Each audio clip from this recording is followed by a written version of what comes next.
네, 대한변협 성년후견위원회가 설립 10주년을 맞아 국회에서 성년후견제 관련한 토론회를 열었습니다. 로인사이드 성년후견제 얘기 해보겠습니다. 신세아 기자 나와 있습니다.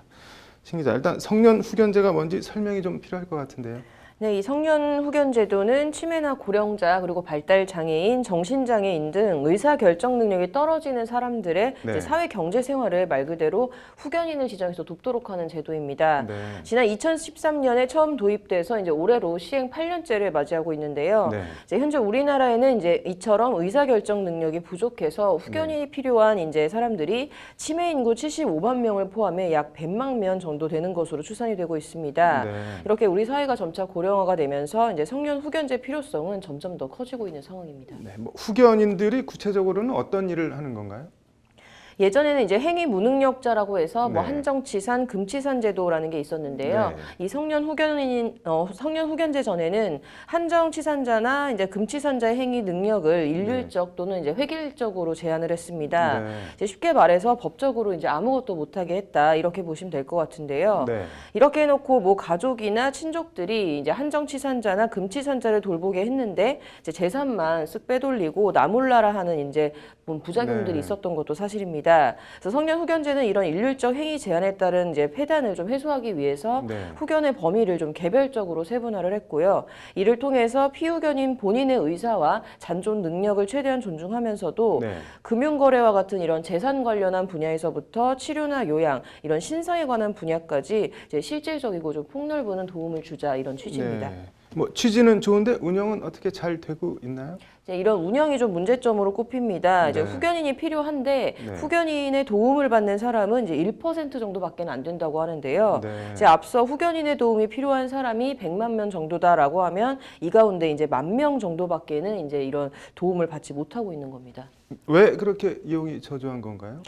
일단 이 후견인 신청 절차를 보면 네. 이제 현재 가정법원에 가서 이 제도를 신청을 하고 있는데요. 네. 가정법원은 이 사건 본인에게 이제 정신적 제약이 있어서 후견인이 이제 개시가 돼야 하는지 네. 여부를 이제 결정하기 위해서 이제 심사를 하게 됩니다. 네. 이제 이 과정에서 이제 흔히 정신감정 같은 이런 감정 제도도 거칠 수가 있고요. 네. 이들의 현재 재산 상황 등을 파악하기 위해서 이제 별도의 가사조사 절차가 진행될 수도 있습니다. 네. 이제 또한 가정법원은 이제 후견인의 권한을 어디까지 인정을 하고 제한을 할 것인가도 결정을 해야 하는데요. 네. 이제 이 과정이 굉장히 복잡하고 이제 번잡스럽다 보니까 장기화가 되는 측면이 있고 네. 또 이 과정에서 청구인이 원하는 사람이 후견인으로 지정되지 않을 경우에는 네. 이제 자의적으로 또 신청을 취하하는 문제도 있습니다. 네. 나아가서 후견인이 선정된 후에도 뭐 이런저런 이유로 후견인을 뭐 신청을 취하는 등의 문제가 있다는 게 오늘 주제 발표를 맡았던 이지은 법무법인 정원 변호사의 지적입니다. 네. 뭐 다른 문제점들은 또 어떤 게 있나요?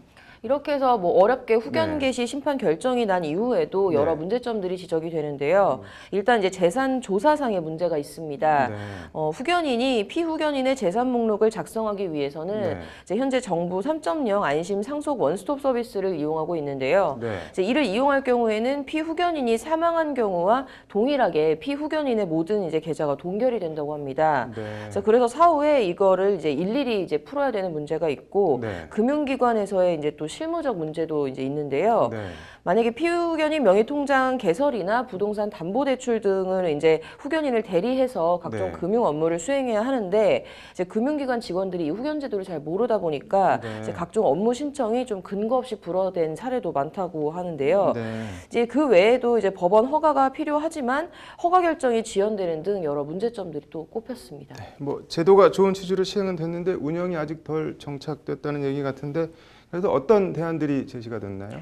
일단은 이 심사 절차 관련해서는 정신감정을 좀 간이감정 또는 진료기록부 감정 등으로 좀 간소화할 필요가 있다라는 이제 지적이 나왔고요. 네. 재산조사도 이제 상속 원스톱 서비스 프로그램은 상속과 후견으로 나눠서 이렇게 이원화를 시켜서 해야 된다라는 방안도 제시가 됐습니다. 네. 이제 금융기관 실무상 문제와 관련해서는 뭐 이런 직원들의 교육 그리고 이제 통합 매뉴얼 마련 필요성도 이제 제언이 됐고요. 네. 더불어 이제 뭐 인터넷 뱅킹이나 공인 인증서 발급과 같은 이런 사무 편의를 위한 제도 마련 등도 필요하다 이런 얘기들이 나왔습니다. 네. 이제 그 밖에는 이제 현재 발달 장애인 중 특정 후견을 신청한 사람에게 국한에서 운영되고 있는 이 공공 후견 제도도 이제 활성화해야 한다 이런 말들도 나왔습니다.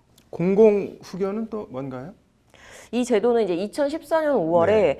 발달장애인 권리보장 및 지원에 관한 법률이 이제 만들어지면서 시행된 제도인데요. 네. 의사결정 능력에 어려움이 있는 발달장애인이 이제 네. 지역 사회에서 이제 좀 자립하면서 살아갈 수 있도록 무보수로 이제 후견인을 선임해 주는 제도입니다. 네. 근데 이 공공 후견 제도를 발달장애인에 한정할 게 아니라 네. 좀 장애 유형에 상관없이 이런 유형 범위를 넓혀서 네. 좀 확대할 필요가 있지 않겠느냐 하는 게 참가자들의 의견입니다. 네. 그래서 이를 위해서 이제 필요한 재원을 마련할 수 있는 좀 구체적인 제도를 구축을 하고 이를 통합해서 관리할 기관을 또 설치해야 되지 않겠냐 이런 필요성도 제시가 됐습니다. 네. 뭐 그밖에 뭐 치매나 정신적 제약이 있는 이들을 위해서 꼭 필요한 제도다라는 이런 홍보도 이루어져야 한다라는 얘기도 나왔고요. 네. 또 관련 기관들끼리의 소통도 더 적극적으로 이루어져야 한다 이런 얘기도 나왔습니다. 네. 그래서 오늘 토론회를 주최했던 전해철 의원의 말을 한번 직접 들어보시죠. 네.